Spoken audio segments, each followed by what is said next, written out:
How's everybody doing? All right, I need a little bit more enthusiasm there. Y'all just finished seeing Method Man, we're high energy. All right, so for this next conversation, I will be sitting down with the dynamic duo behind Earn Your Leisure. Are you all familiar with Earn Your Leisure? We've got Rashad Bilal and Troy Millings. Will be sharing their journey and insights on financial literacy, entrepreneurship, and wealth building in the Black community. And during this conversation, we'll explore practical strategies for achieving financial independence, the importance of investing, and how to create and sustain generational wealth. So, welcome to the stage, Rashad Bilal and Troy Millings.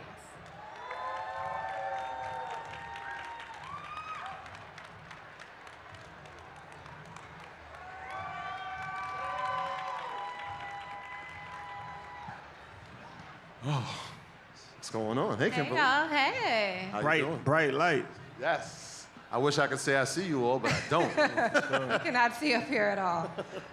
Awesome. So thank you all for joining us for Essence Festival. So we'll jump right in. So let's talk a little bit about the origin of Earn Your Leisure. I know some of us know, but all of us don't. I know you all started as best friends, but what really inspired the podcast? Yeah, you know, it started out as trying to educate young adults about the importance of finance. I was a teacher for 14 years, and obviously everybody as a student knows that finance is something that's not taught in school. So we had the opportunity in the summer to educate young adults. At the time, he was just starting his financial advising career. And it was like, great, this is perfect, kids can learn. What we come to find out is that not only kids need the information, but their parents need the information. My colleagues as teachers need the information. And so I was trying to figure out how do we scale it, and he had the brilliant idea that, like, we should record this. And so he started recording the classroom, putting it on social media, and people just started gravitating toward, like, where's that information, where's that information? At the same time, he was trying to become a celebrity financial advisor on Instagram, so it kind of worked in line. And people were like, where can I find that show? At the time, we didn't have a show, so we're like, all right, well, we should create a show, and hence Earn Your Leisure, and the rest has kind of been written for us. Awesome. So there is just so much that is not taught about financial literacy in school. Even I feel as a 30-something-year-old adult that I'm still learning things every day. But talk about the importance of financial literacy and the work that you all are doing, especially to educate at a younger age. Yeah, I mean, it's very important if you think about it. You know, like, let's take buying a home is probably the most important and biggest purchase that anybody's ever gonna make in their life, and there's very little to no education on how to actually buy a home, right? So most of the time you just go into the bank and you hope that you're not getting taken advantage of, but you don't know what an adjustable rate mortgage is and 203K loan, and if you're getting the best interest rate and all of these different things. You just gotta kind of learn on the fly. So for us, you know, being able to teach people about finances is actually the most important thing in our society, because it's the one thing that everybody has in common. Everybody's not going to use advanced algebra. Everybody's not going to use, you know, earth science or chemistry. But no matter what you do for a living, whether you're the president, whether you're a sanitation worker, everybody has to pay taxes. Everybody has to live somewhere. Everybody at some point in time is gonna retire or at least slow down. So these are all finance-based topics. So every single person in society really has to learn about finances, or you become a victim. Now, over the years, you all have interviewed, by this point, hundreds of guests, right? What has been one central theme that you all have seen, especially as you're talking to millionaires and billionaires, just in gaining financial independence? I mean, the billionaires really just think outside the norm. And I felt like even coming to an event like this, like, for us, it's research and development. 99% of the people is just, they're here for a good time. But for us, it's like, we have an event ourselves, so we're looking at how this event is being run, everything from how this audio sounds to the vendor marketplace to the ticketing to all of these things. These are things that we're seeing in our mind that we can actually implement in real time. And when we had Robert Smith, who's the wealthiest Black person in American history, at our event last year, he was walking the vendor marketplace and he was looking at it, asking us questions, and I could tell that he was thinking about ways to scale it. So all of the billionaires, they always think the same. They think very different from the vast majority of people. They're not just looking at things on the surface level. They're looking at it like, what's the business behind it? What's the finances behind it? How can this grow? How can I learn from this? What relationship can I make? And that's something that we picked up early. So everywhere we go, we always look at it like that. We never just look at something like, this is an opportunity for us to come. Like, this is an opportunity for us to learn more so than an opportunity for us to just come and speak. Yeah, I think something in addition is that they're so willing to give information, right? They've ascended to a certain level, but what comes with that is experience, what comes with that is knowledge, and sometimes they're not able to share it until there's a platform to do it. So we've gained that, and the other thing is that they always think big, right? Like we had a conversation with Tyler Perry. He looked at the event, he said, yeah, 14,000 people, this is good, but what's the real goal? We're like, yo, we got 14,000 people, right? Next year, let's do 20,000. He's like, yeah, but you gotta think bigger than that. Like, where do you see this thing going? Is it global? Can we move this thing around? What's the logistics? How much finance? So they're always thinking large scale. And so starting as local entrepreneurs as we did, it was like, all right, if they have that vision and if that's the goal, not to just get there for wealth, but to create opportunity for people, we need to think big. So even when we talk to Rich about Essence Fest and its origins, it's like, we're getting the knowledge from it. He's thinking scale, scale, scale, scale. So we've added that to our mindset as well.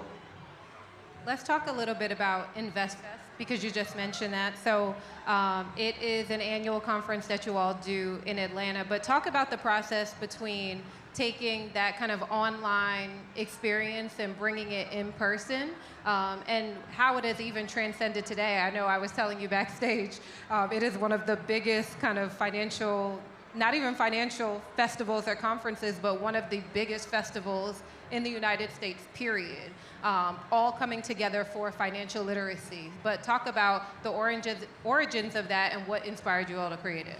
It was just looking at the landscape. You know, there's a lot of business conferences, there's a lot of symposiums, but I had never heard of the word festival and business combined. So we was like, how can we do something different than just a business conference? So that's why the word festival comes into play, and that's why we have a vendor marketplace, food trucks, performance. We wanted to make it something where it was an experience, and then we have education at the cornerstone, but it wasn't just a boring thing where you just fall asleep midway through. So once again, research and development. Like, you know, we go to musical concerts and musical festivals, and we saw what was happening at music festivals. And we saw the energy that was happening at music festivals. So it's like, all right, they have a proven model, a proven blueprint here. So if we can export our area of expertise, which is business and finance, and add that same excitement that is there at a music festival, then we can have something special, and that's InvestFest. So we started it 4 years ago, and every year, you know, it's grown every year. We've had, you know, Tyler Perry, Rich Paul. This year we have Diddy. Pardon me. That was last year. Sorry, strike that from the record. We have 50 Cent this year as the headliner. We have 50 Cent this year as the headliner. So it's always people that's like really high and really relevant in culture, but also really respected in business as well. Yeah, I mean, and that has been a goal. We've been entertained for so long, right? And our platform has always been education. And so one of the things that we were taught early was like, make this look good, make it feel fun, make learning sexy. And they were like, yeah, let's do that. Let's make it look sexy. So we dress the way we are, and we find people who make it engaging as well. Like like I said, we come from education. We don't want it to be boring. So we're gonna have a mix of entertainment. But you might find your next business partner, your next girlfriend, or you know, the next person that's gonna be invested in your business. And so we wanted to incorporate all that. We like to say it's where commerce and culture meet together to have a unique experience, and that's what it is. And like you said, research and development is important. So when we saw vendor marketplaces here, it was like, oh, this is something we can add. When we looked at the logistics, we got picked up in carts last year. I'm like, we need to add that to ours. And so we take little pieces from everywhere we go. That's why we show up in a lot of places. People are like, you're always everywhere. Yeah, it's because we want to learn from the people that are doing it at a high level, and we want to incorporate it. Now, you know, with that conference specifically, I think oftentimes a barrier for people is the financial element. So how do you make InvestFest financially or accessible to everybody so that everybody could kind of attend and gain knowledge and the tools that they need? Yeah, I mean, I think the ticket prices are very reasonable. It's $250 for 3 days, so for general admission. So we wanted to do, I mean, the thing about running a festival is that it costs millions of dollars to produce. So unfortunately for us, we don't have millions of dollars in corporate sponsors. So all of the money, like 90% of the financing comes out of our own pocket. So it costs probably $2.5, $3 million to put InvestFest on. So we have to charge or we wouldn't be able to do it. But we wanted to do something that we thought was reasonable. So it's $250 for 3 days, and then we do like college giveaways in Morehouse Spelman. We bring a bunch of kids every year, and we'll do like raffles and stuff like that. So we ended up giving away thousands of tickets as well. But you know, for us, it's a matter of investing in your education. Investing is important. You know, people have no problem paying for, you know, an NBA game, an NFL game, a concert, or anything else. So if you're going to pay for entertainment, I don't see why you wouldn't want to pay for education. And like I said, it's a very reasonable price. So these are the things that actually could potentially change your life as opposed to just entertain you for the moment. Yeah, and this year for sure was one of the things that we looked at the landscape, like how can we do more for the people that are coming? And so we call this year the year Impact. And so we have a $100,000 Nipsey Hussle award that we're gonna grant to an entrepreneur. We have some more initiatives. We just had a raffle for people who bought tickets early in this week. So we wanna make sure that as many people that want to come have accessibility to come to it. I know Friday is a big day for us. It's the first day of the event. Our marketplace is open so people can come and see, and they can patron at some of the people that have their booths. So we want to make it inclusive to the city of Atlanta and everybody in the area that wants to be a part of it to come see it. It's something you got to see and experience and feel to really understand what's happening. Because once you see it, it's like, wait, everybody came here and they came here to learn? Like they came with notepads and they came with pens and pencils, and everybody left with knowledge and they left in a peaceful manner. So it's a very unique experience. I encourage everybody to come see it. So you all have created one of the top podcasts in the podcast landscape. What advice would you give for folks wanting to start out with not even just their podcast journey, but their entrepreneurial career? Look what everybody else in your field is doing and kind of do the exact opposite. We've been contrarian since the beginning, and when it comes to finance, we disrupted finance from the way that we dress, the way that we talk, the way that we curate the content is very different from CNBC or Bloomberg or Wall Street Journal, and that was done intentional. And that's something that to this day, we always, you know, do the exact opposite of what the vast majority of people are doing in the field, and then consistency. Any business, that's the most underrated attribute of success is consistency. It's very difficult to be extremely consistent for long periods of time. That's why most people would not reach that level of success. But if you look at anybody that has accomplished things, like if you look at somebody like Kobe, right? Like the Mamba mentality, if you're a fan, you understand, like this is somebody that was shooting free throws with a broken hand. Like his level of discipline, his level of consistency for over 20 years is what made him who he is. LeBron James, the same thing. So any level of success is going to require extreme discipline and extreme consistency that if you just do that, you'll be ahead of the game, because the vast majority of the people, even if they're talented, they're not going to be consistent and they're not going to be disciplined. So those are a few things that I think we've been able to, you know, maintain throughout the course of our journey. Yeah, I would encourage people to, number one, keep your overhead low. Right? Most people think, oh, I'm going to start a podcast, I'm going to make millions of dollars, and then they get into the space and they're thinking, I paid $6,000 to rent the studio, but I haven't made $1 from my actual show. And so we've actually documented this journey. We started out with iPhones, right? That was very intentional. Like we didn't have cameras. We didn't even know what it was to even produce a podcast when we started. We were just trying to figure this thing out. So I would say keep your overhead low. We didn't have a studio. We were doing it in my house. But also take imperfect actions. I think that's like one of the most important things. Rather than saying, I need the $2,000 camera, what do you have in your pocket right now? You got a phone?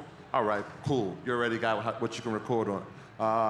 What are you gonna use to take the audio? Well, you got a laptop? Well, that's gonna be where you're gonna record your audio. What kind of mics? Well, I got these $19 mics. And so most people will wait until they have the money to afford the Shure mic that costs $500 or buy an interface that costs $600. All that time that you wait, somebody's perfecting their craft. Because you're not competing against your neighborhood, you're competing against the world in this space. And that's something we learned very early. He used to call me all the time, yo, the audio sounds terrible. It sounds terrible. And I'm sitting there trying to figure out how to learn audio interface. But after a while, I'm like, okay, I hear what he's hearing now. Let's make sure, because again, we're not competing against our neighborhood. We want to make sure that we sound like the top level podcasts or shows that are out there, so that they let them know that this is something that we're taking serious. And then the last piece is figure out the value add, right? If you add value to somebody's life consistently, now it becomes part of their ritual. It's the same way that when people wake up, they check their phones, they go to Instagram. It's part of their daily routine. People have become accustomed to us doing that every Monday when they watch Market Mondays. Anybody watch Market Mondays out here? Good, I'm gonna talk to you about the money y'all owe us. Reparations is nah. So it's become a part of their daily routine. Imagine if a Monday came and they didn't hear it, right? So there's a value add. People have executed on that value, and they've come back and told people about it. So make sure that that's a key component when you're starting. I think you both come in with a little bit of advantage because you both knew each other before going into business and creating this platform, but there are disadvantages to that as well. But can you talk about the dynamic and just, you know, working together and kind of going into business with one of your best friends? Yeah, for sure. I feel like, you know, it's something that you have an advantage from the standpoint that you know a person, and sometimes it could be a disadvantage because sometimes you could be too comfortable with a person as well. So it kind of blurs the line of professionalism. But for us, I feel like, you know, we always had a good respect, a good relationship. So going into business wasn't too much anything different. And I always tell people, like, you know, we was talking all the time about sports and rap and a bunch of other stuff that in the grand scheme of things didn't make us any money, wasn't helpful. So if we're gonna talk all the time anyway, we might as well talk all the time about something productive. At least we can get some money out of it.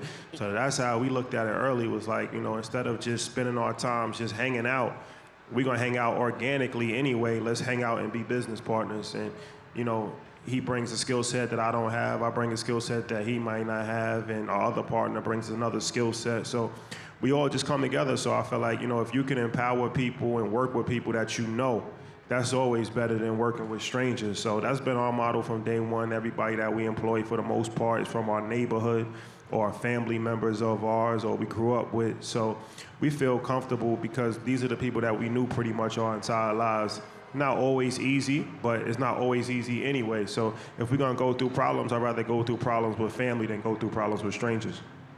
Yeah, like I said before, there was an Earn Your Leisure, there was a brotherhood, right? So I've known him since he's probably 11, 12 years old. And so, like, there's a rapport that's there, but most importantly, there's a trust that's there. And so I know that he has my best interests in mind and vice versa. And so that kinship allows us to be more efficient in business. Like you said, I know his strong points. He don't have to tell me them. I know them. Likewise with me, like, he knows the strong points. And so I never have to lean on him. There's no defined role. Like, I just know, all right, he knows I'm gonna be great at that. He's gonna be great at this. And when we come together, the people get to see something that's great. And that's what we've been able to create with the brand Earn Your Leisure. I'm sure people come up to you every day asking for financial advice. Every day. So if somebody came to you and said, I have a bit of money and I want to invest, what is kind of the first steps that you tell them that they need to do? I mean, definitely you should educate yourself before anything. So whether it's watching Market Mondays or Earn Your Leisure or reading books or other programs, don't do anything before you fully educated and empowered. And as far as taking your first steps, it's easy to start investing in the stock market. If you watch Market Mondays, you know, Ian always says 2 tech, 2 index. So that's an easy strategy where you can invest in index funds. You can invest in top technology companies like Microsoft, like Apple. Everybody's talking about NVIDIA right now. So, you know, you get your feet wet. You don't have to invest $100,000. We dollar cost average, which means you put small amounts of money in on a consistent basis. So a couple $100s a month, right? Similar to your 401k. Before you know it, you have tens of thousands of dollars saved up because you just get used to that disciplined habit of putting money into the market every single month. So there's other ways to go about it, but that's an easy way to start investing. And you know, as you become more confident, you can put more money in, you can get more sophisticated with the strategies if you want to start trading and stuff like that. But at the bare level, I feel like everybody should have money working for them, because if not, then you'll always be working for money. Yeah, I mean, you nailed it. I mean, we always talk about do your research. So the first thing is educate yourself, but I also think, you know, surrounding your people with who have a like mind. That always makes it easier, right? If I'm watching this show that's talking about investing and you want to know, like, what Sexy Red's next video is going to be, right? That might not be the conversation we're gonna have to make some money. So surround yourself with people that are like-minded, but then try to seek out for mentorship. I always talk about mentorship being that gap that can avoid years of negligence or mistakes, right? So if I learn something about investing, now I can teach you, right? So you don't have to make the same mistakes. And for so long, we've seen our community hoard information and watch. We sit back and watch people make mistakes and like, you're gonna have to learn on your own. Well, that era's over. I'm gonna make a mistake, I'm gonna tell you about it, hopefully you don't. If you make a mistake, you do the same and talk it to the next person. But that's how we get further ahead with information, and we'll start seeing us thrive even more so when it comes to investing in the world of finance. Okay, so you said Tyler Perry asked you, what's next? What's next beyond this? So how did you answer that question? And if you didn't respond to him, you've had some time, so tell us what's next. So what's next is, we always talk about global domination in the terms of our greatest resource. And so for so long, our greatest resource has been our culture. If you look throughout the world, especially hip-hop culture, it's been exported. But we want to make sure that financial education is the next greatest export, because that's something that can change systemically throughout the world. And so we've been able to go across the waters and do shows in London and be on the continent and spread the word. And so that's encouraging, because we want to be known for other things other than being the greatest entertainers or being the greatest athletes. We want to be more in the realm of being the greatest businessmen, the greatest investors that this world has ever seen. And we have the talent to do it. Oh, yeah, for sure. Well, shout out to Tyler. He didn't really ask. It was funny how he phrased that question. He asked us what we had in plan, and we told him, and then he responded back, and he said, "That's it?" So it was an open-ended question, but it kind of forced us to think bigger, right? And he didn't even have to really say anything after that. Just him asking us, it's like a rhetorical question, like just him asking that let us know that we wasn't dreaming big enough. And to see somebody like that who's done it at the highest level possible tell us that's it, that lets us know that he has more confidence in us to do bigger things than even what we had planned originally. So that was something that was definitely very interesting moment, and something that I think we took that and learned a lesson for sure. Awesome. Well, thanks, y'all. Thank you. Thank you. All right, give it up for Troy and Rashad. Thank you, guys. Appreciate it. Thank you.